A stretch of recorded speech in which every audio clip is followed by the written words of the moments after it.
It was a beautiful comedy. It was like a perfect storm of failure.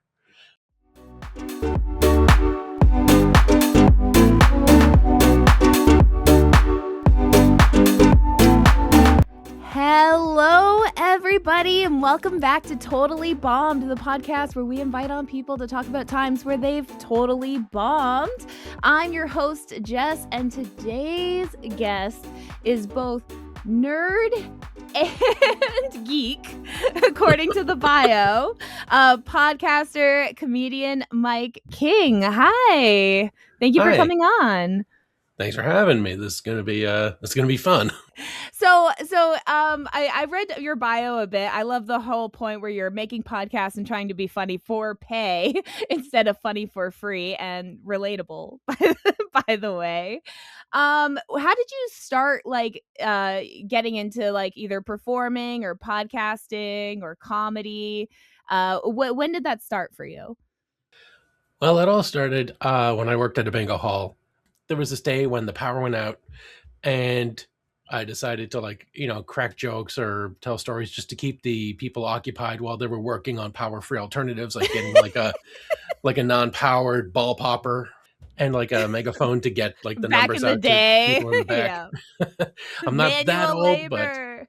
like we had to work in a pre-electric world or post-apocalyptic setting. So I wanted to keep people occupied while they were, setting up these things.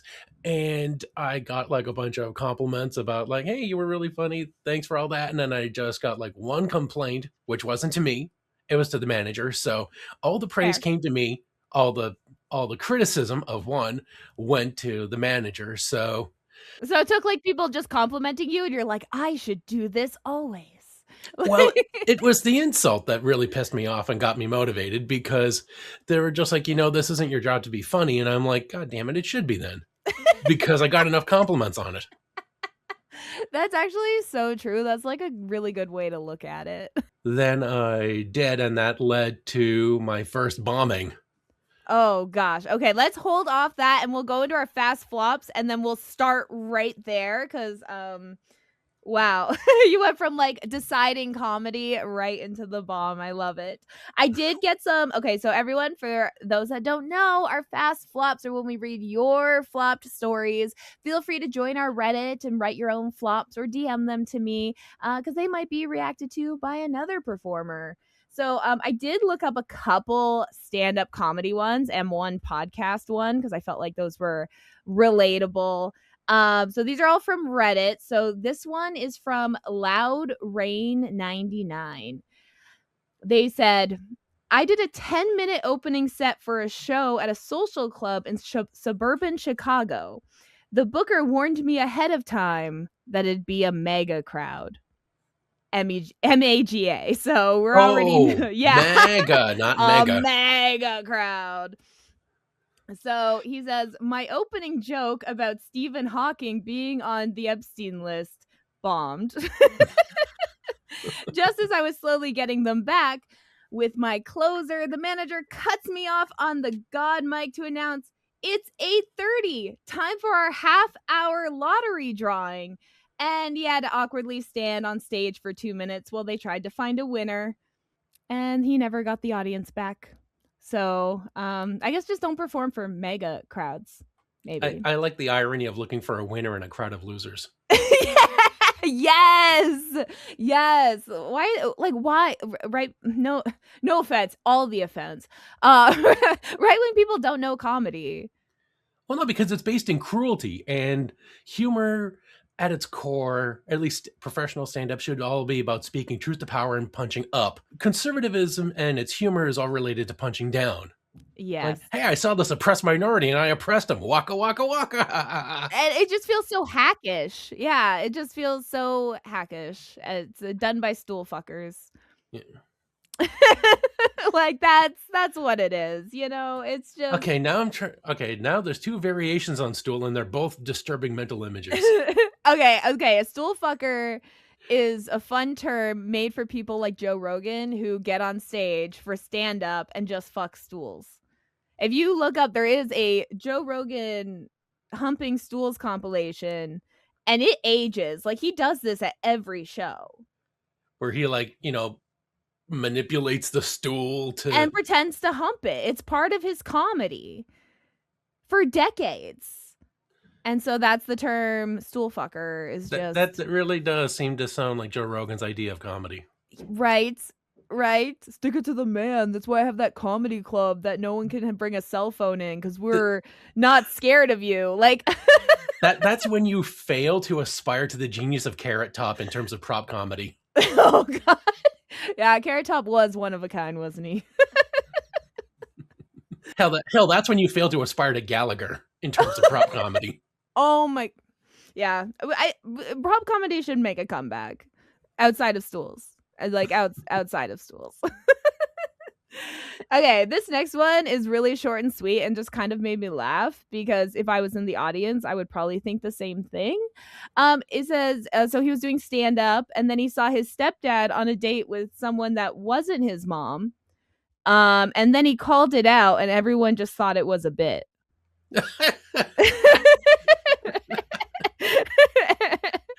I know sometimes stand-up is a bit like group therapy when it's just like when you're holding the talking stick, but that is like group family therapy, and it probably doesn't translate so well. No, because like it's a comedian. What can you believe? You know, like every time a comedian starts with like a story about their like girlfriend or boyfriend, I'm like, that's not true. But like it's for the joke, you know, it's not always true. I mean, there has to be some level of awareness going on. Like, I can't believe it was an accident because as soon as you see your fucking kid get up on stage, it's not like you just showed up or like you're so out of touch with your kid's life that it's just like, I don't know my kid is a comic. 2, where he's performing, because I don't follow the Facebook page where apparently all people do if they do stand up is just post their upcoming gigs. So true. Like I have a few stand-up comedian friends and like the amount they post on Facebook of all social medias is crazy to me. Okay, and this last one is a podcast bombing. First episode we ever recorded. We do the whole entire thing. I go to shut the recording software down and a small window pops up. And I quickly click no without even thinking.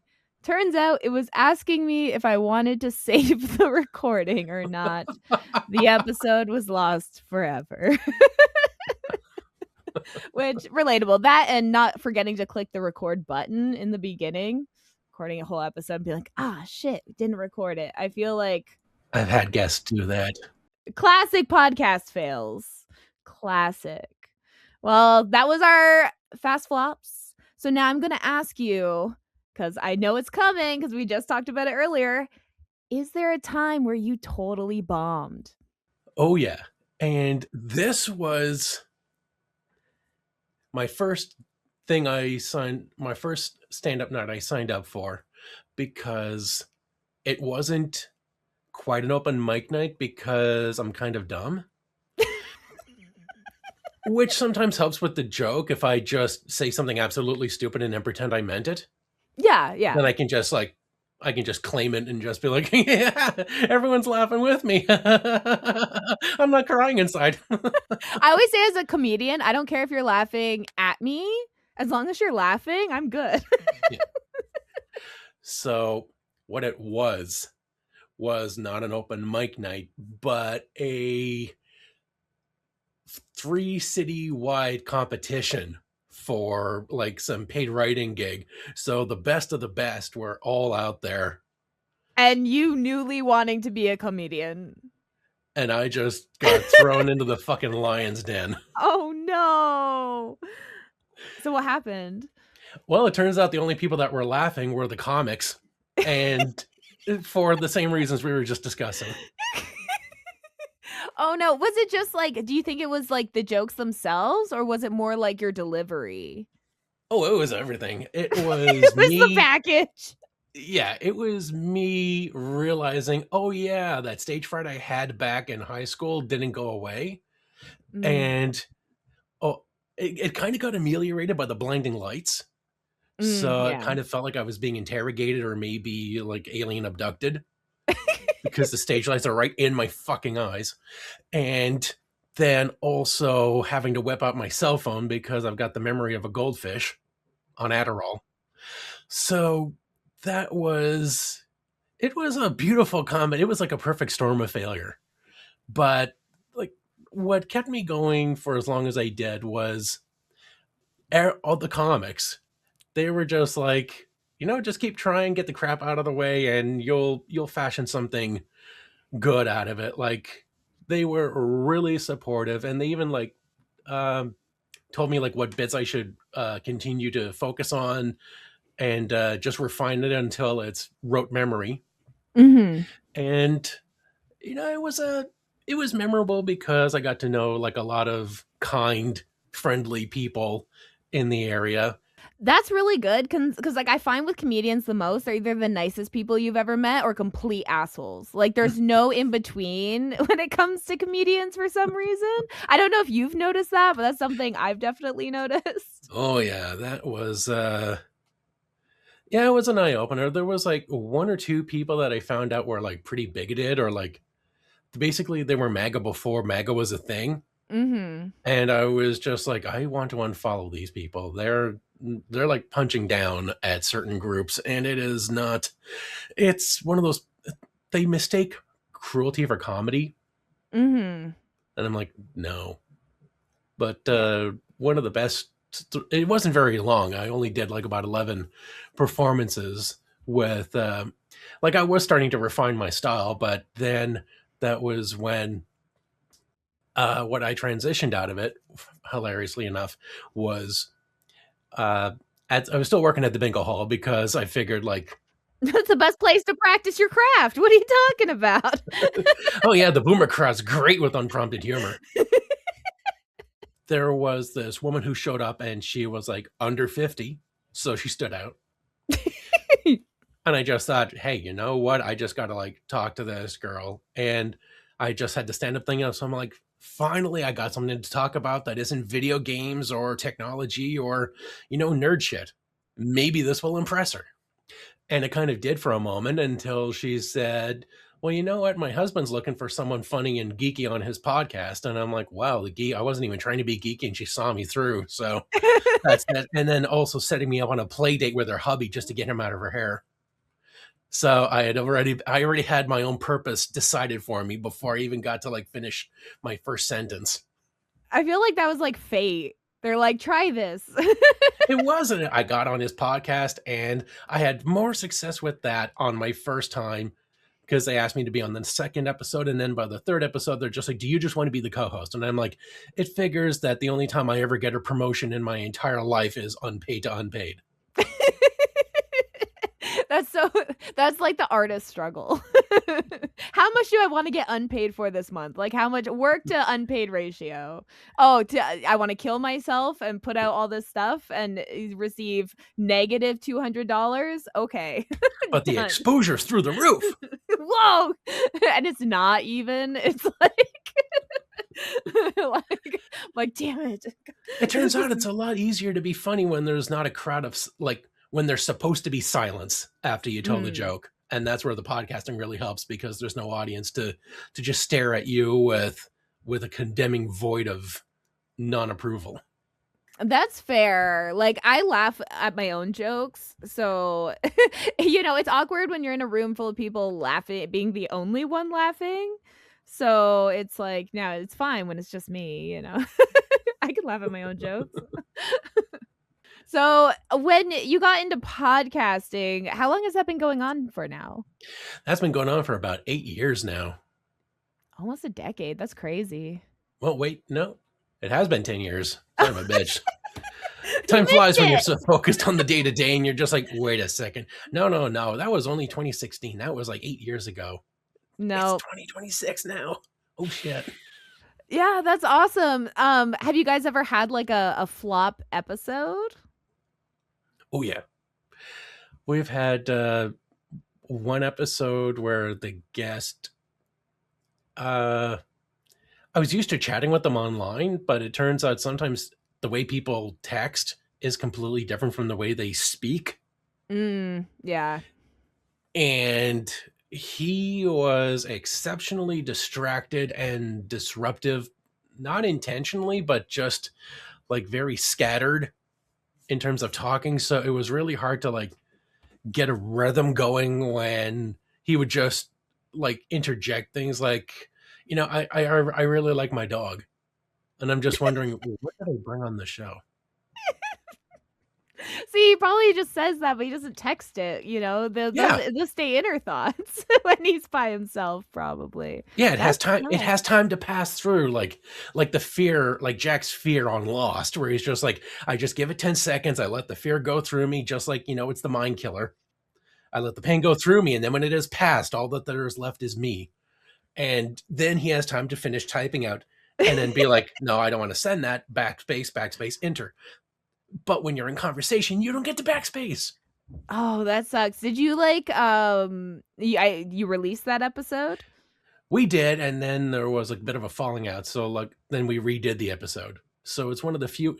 It's the only episode where we had to just like redo it with a different guest and then swap it out in the archive just to be like, okay, 285, 287, no, 286 is back. Yeah, it never happened. You rewrote time. Yeah, Yeah. No, we that's got to awesome. edit history, which was fun.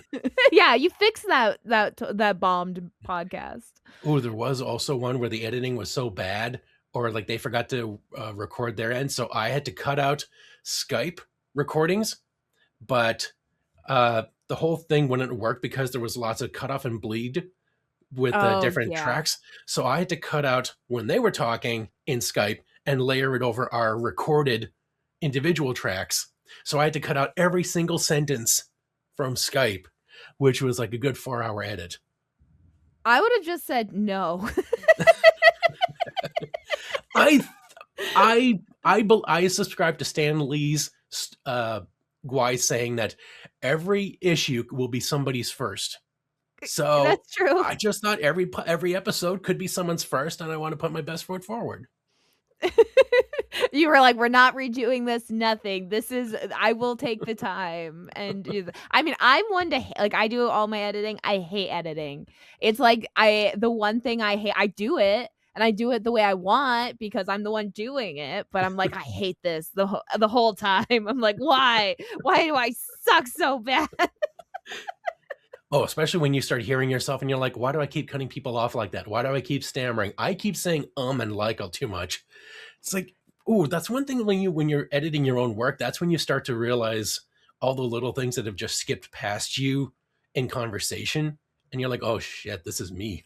This is what the world sees. This explains too much. I don't really hear myself when I'm talking. You know what I mean? Like I just like ignore that and then I'm like hearing myself and I'm like, why is my tone of voice like that? Or I'll say something, I'll be like, oh my God, I sound like a bitch.